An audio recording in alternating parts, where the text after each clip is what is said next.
Hello student, आज हम पढ़ेंगे हमारी पाठ्य पुस्तक ज्ञानोदय कक्षा 3 का अध्याय 4, जिसका नाम है हार की जीत। तो बच्चों, सदाचार और समाज सेवा को महत्व देती प्रस्तुत हार की जीत कविता बाबा भारती और खड़क सिंह के बारे में बताती है कि किस प्रकार से बाबा भारती हमेशा समाज सेवा के बारे में सोचते हैं। और इसी कहानी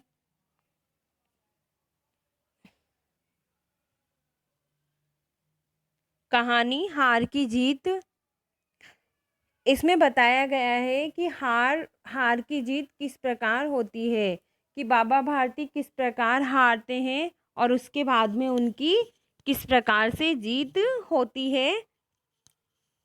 तो हम हमारा अध्याय पढ़ते हैं। तो बाबा भारती का घोड़ा बहुत ही सुंदर और बलवान था। तो यहाँ हमें बताया गया है कि बाबा भारती का जो घोड़ा होता है वो बहुत ही सुंदर और बलवान होता है। बाबा भारती अपने घोड़े को सुल्तान कहकर पुकारते हैं। तो बाबा भारती के घोड़े का नाम क्या था? सुल्तान था। उसे देखकर वे बहुत खुश होते थे।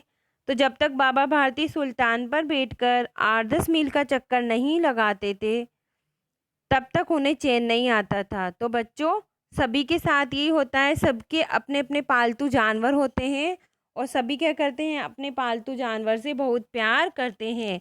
आप लोगों के भी होंगे। तो हम क्या करते हैं, फिर प्यार से उसका नाम भी रख देते हैं। इसी प्रकार बाबा भारती अपने घोड़े का नाम क्या रखते हैं? सुल्तान रखते हैं। और जब तक वो उसे देख नहीं लेते, उस पर 8-10 मील का चक्कर नहीं लगा लेते थे, तब तक उन्हें चैन नहीं आता था। वे सुल्तान से बहुत प्यार करते थे। खड़क सिंह उस इलाके का कुख्यात डाकू था। जब उसने सुल्तान के बारे में सुना तो वह उसे देखने के लिए बेचैन हो गया। तो सुल्तान क्या था? देखने में बहुत ही प्यारा लगता था। तो उसके बारे में चारों तरफ लोग कहते थे। तो जब खड़क सिंह उसके बारे में सुनता है तो वो भी क्या होता है, उसे देखने के लिए लालायित हो जाता है। और खड़क सिंह कौन होता है? उस इलाके का कुख्यात डाकू होता है। एक दिन खड़क सिंह बाबा के पास जा पहुंचा। बाबा भारती ने पूछा, कहो खड़क सिंह, कैसे आना हुआ? तो जब खड़क सिंह बाबा भारती के पास जाता है तो बाबा भारती उससे पूछते हैं, खड़क सिंह कैसे आना हुआ? तो बाबा, सुल्तान को देखकर आया हूँ। खड़क सिंह कहता है, बाबा मैं सुल्तान को देखने आया हूँ। बाबा भारती उसे घोड़ा दिखाने अस्तबल में ले गए। तो खड़क सिंह ने सोचा, इतना अच्छा घोड़ा तो मेरे पास होना चाहिए। तो खड़क सिंह घोड़े को देखकर लालायित हो जाता है और उसके मन में लालच आता है और वो कहता है मन ही मन में कि भाई बाबा के पास इस घोड़े का क्या काम? मैं तो डाकू हूँ, तो घोड़ा किसके पास होना चाहिए? मेरे पास होना चाहिए। तो उसने बाबा से कहा, ये घोड़ा मुझे दे दीजिए, आपके पास इसका क्या काम? तो बाबा से वो कह भी देता है कि बाबा मुझे ये घोड़ा दे दो, आपके ये घोड़ा किस काम में आएगा? पर बाबा ने मना कर दिया। खड़क सिंह को बहुत गुस्सा आया। तो खड़क सिंह को इस बात पर बहुत गुस्सा भी आता है जब बाबा उससे मना कर देते हैं कि मैं घोड़ा नहीं दूंगा। तो उसको बहुत गुस्सा भी आता है।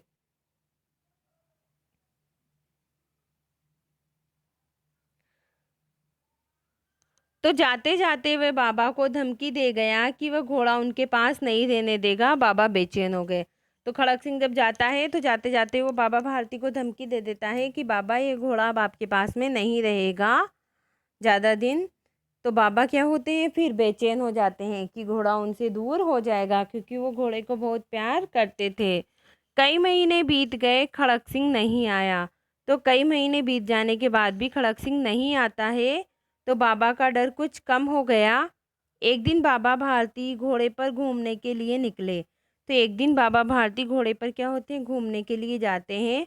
कुछ ही दूर पर अचानक आवाज़ आई। तो कुछ दूर चलने पर उन्हें अचानक से आवाज़ आती है, अपाहिज हूँ दया करो। तो कहता है कि अपाहिज हूँ दया करो। कोई अपाहिज पास में बैठा होता है, वो आवाज़ लगाता है बाबा भारती को कि मैं अपाहिज हूँ दया करो। तो अपाहिज ने बाबा से कहा, मुझे पास के गांव ले चलो। तो वो जो व्यक्ति होता है वो कहता है कि मुझे पास के गांव में जाना है और मुझे पास के गांव में ले चलो। मैं चल नहीं सकता, मुझे ज़रूरी काम से गांव जाना है। बाबा भारती ने अपाइज को घोड़े पर बैठा दिया और खुद लगाम पकड़कर धीरे धीरे चलने लगे। तभी अचानक उन्हें झटका लगा और लगाम हाथ से छूट गई। तो अचानक से जब वो उस आदमी को बिठाते हैं घोड़े पर और खुद लगाम पकड़कर चलते हैं तो अचानक से उन्हें झटका लगता है और लगाम हाथ से छूट जाती है। बाबा भारती ने देखा कि अपाइज घोड़े की पीठ पर तनकर बैठा है और घोड़े को लिए जा रहा है। तो अपाइज क्या करता है, घोड़े की पीठ पर तनकर बैठा है और अपाइज को घोड़ा क्या कर रहा है, अपाइज को लिए जा रहा है। वह अपाइज डाकू खड़क सिंह था। तो वो अपाइज कौन था, डाकू खड़क सिंह था और वो घोड़े को फरार करके ले जाता है। तो बाबा भारती चिल्लाकर कहते हैं, ठहरो खड़क सिंह। खड़क सिंह ने कहा, मैं ये घोड़ा वापस नहीं दूंगा। तो खड़क सिंह कहता है कि मैं ये घोड़ा वापस नहीं दूंगा।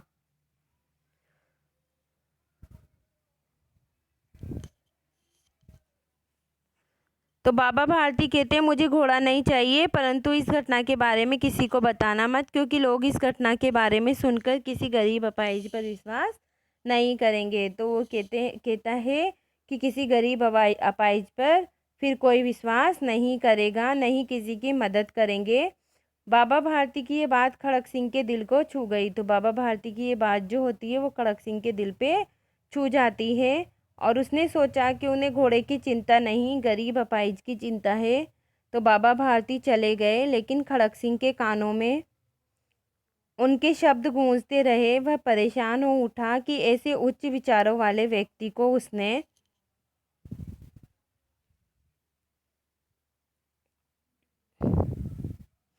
तो बाबा भारती और खड़क सिंह दोनों अपनी जगह पर चले जाते हैं, लेकिन खड़क सिंह सोचता रहता है कि उसने ऐसे इंसान को दुख पहुंचाया है जो कि एक गरीब के बारे में सोचता, जो कि एक अपाहिज के बारे में सोचता है, खुद के घोड़े के बारे में नहीं सोचता। तो एक दिन खड़क सिंह चुपचाप रात के अंधेरे में घोड़े को बाबा भारती के अस्तबल में बांध जाता है। सुबह के समय सुल्तान ने बाबा भारती के पैरों की आवाज़ सुनी तो वह हिनहिनाने लगा। घोड़े की हिनहिनाहट सुनते ही बाबा भारती की खुशी का ठिकाना नहीं रहा। वह खुशी से दौड़ते हुए अस्तबल पहुंचे और सुल्तान से लिपट गए। तो वो अस्तबल में जाकर सुल्तान से लिपट जाते हैं। कौन लिपट जाते हैं, बाबा भारती।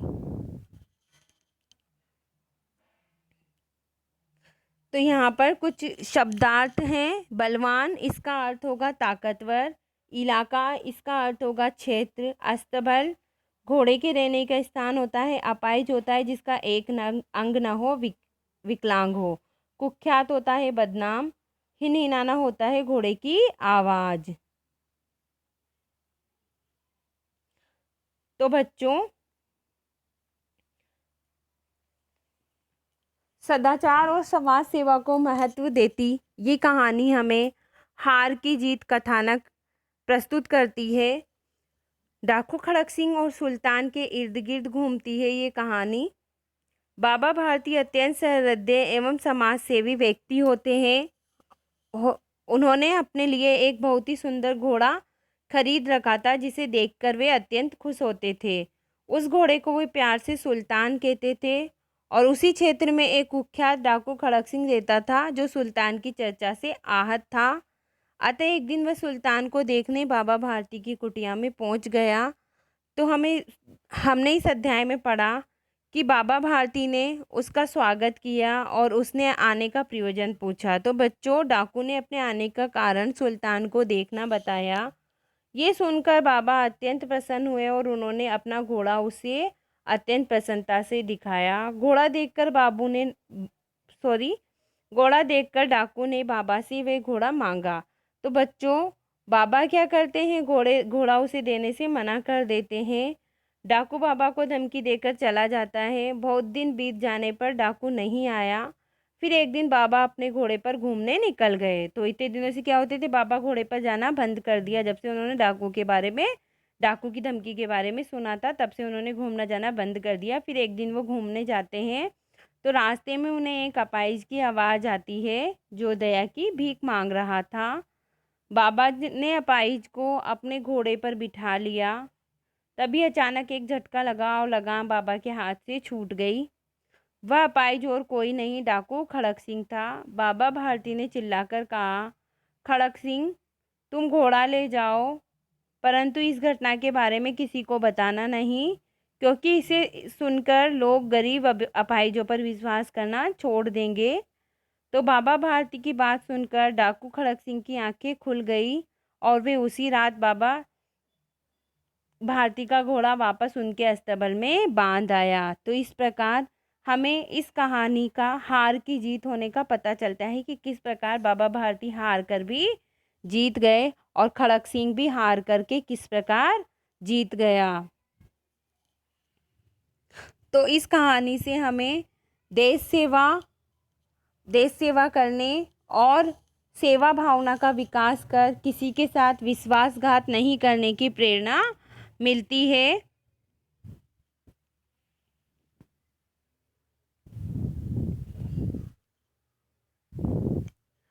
और इस कहानी से हमें पशु पक्षी से प्रेम के महत्व के बारे में पता चलता है कि प्रकृति प्रदत्त सभी वस्तुओं के प्रति संवेदनशील हमें होना चाहिए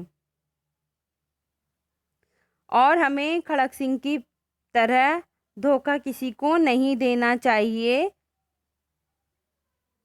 और समाज सेवा हमें करनी चाहिए।